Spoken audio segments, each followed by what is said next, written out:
I have 33 years of manufacturing experience. 31 of those was at Sherwin-Williams. So I worked as a controls engineer, plant process engineer, worked my way into IT, worked as a developer, became a manager, and ended up as a director of industrial automation there. Okay, so one of the items I want to talk about today is a manufacturing story.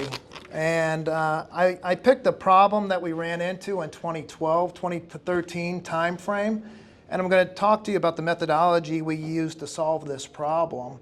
And then how these modern cool tools that Tim just showed you could have made it so much easier and cheaper, right? So first off, anytime you're going to begin a problem, solving a problem, you're going to start small or start simply, as Tim had alluded to. But the first thing you have to do is articulate your problem. What are you going to solve?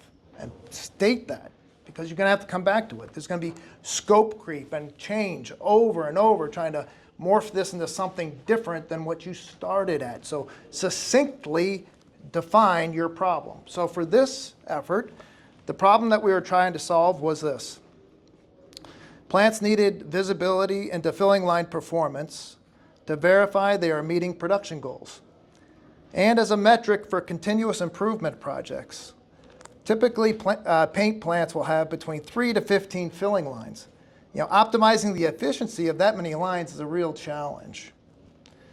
OEE was the chosen metric that we were told to use by our operations leadership. So that's our directive. OEE is a combination of availability, when the machine is scheduled to run, is it running? Performance, when it was running, how fast was it running? Was it running at the optimal speed or not? And quality, were you just making scrap or is it good product?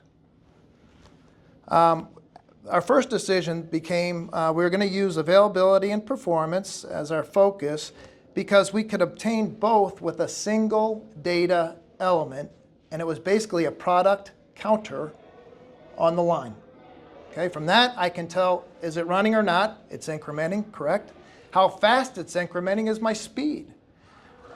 We started there. So keep it simple, choose a simple one sensory device to begin with, and then we would add the quality counter later. The next decision, where on this long line are you going to put this sensor?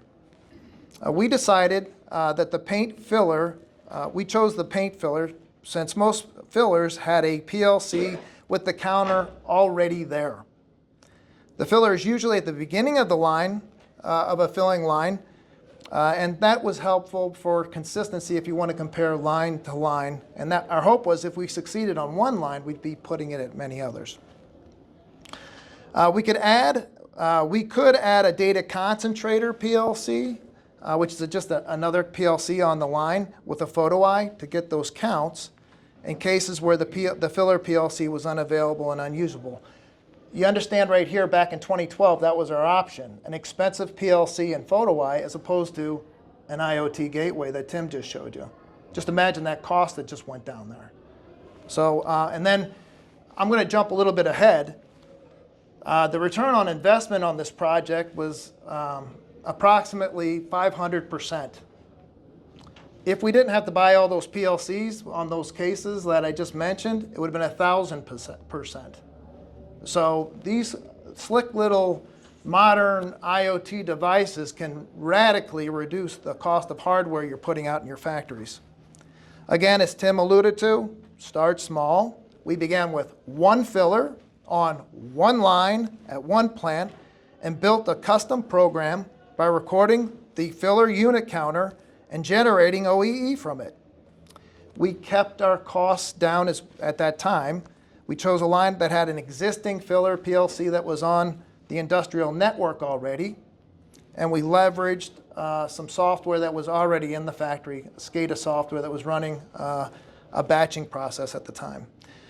We could then read that controller, collect the data, and store it for our processing.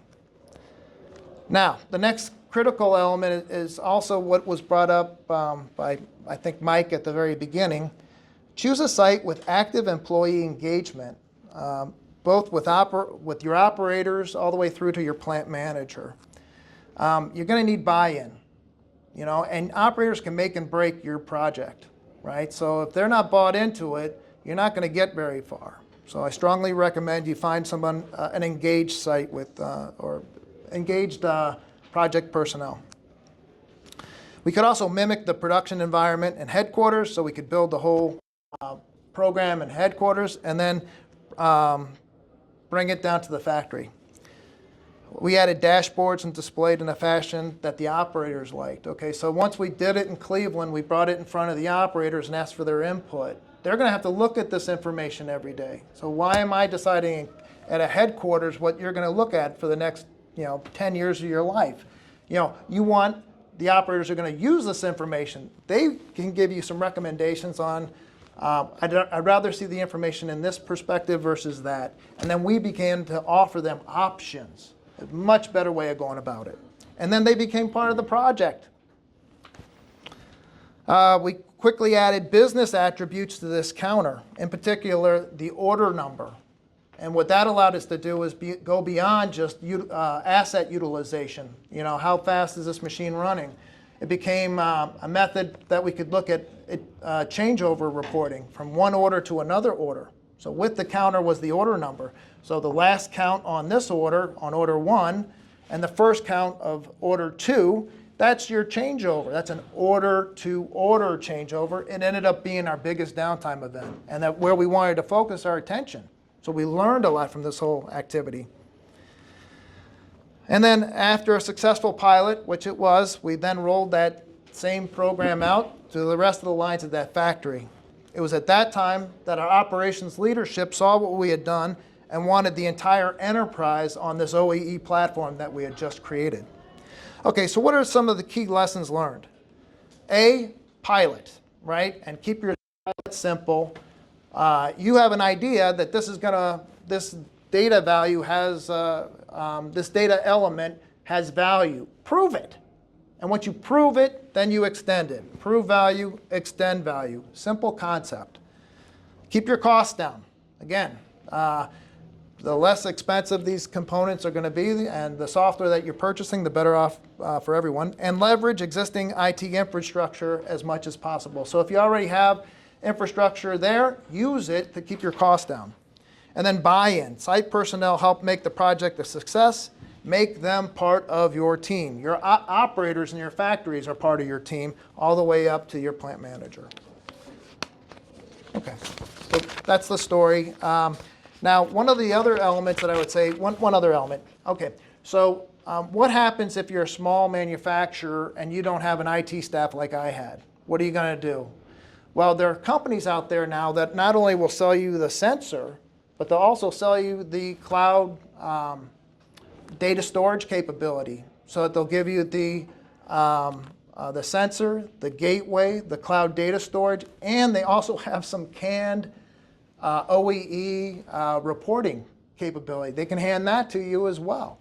So anyway, that would be a method that we could have fast-tracked this whole activity to find out if the sensory elements that we wanted to capture had that data, that value add. Perfect. Okay. Thanks, Ted. Sure. Thank you.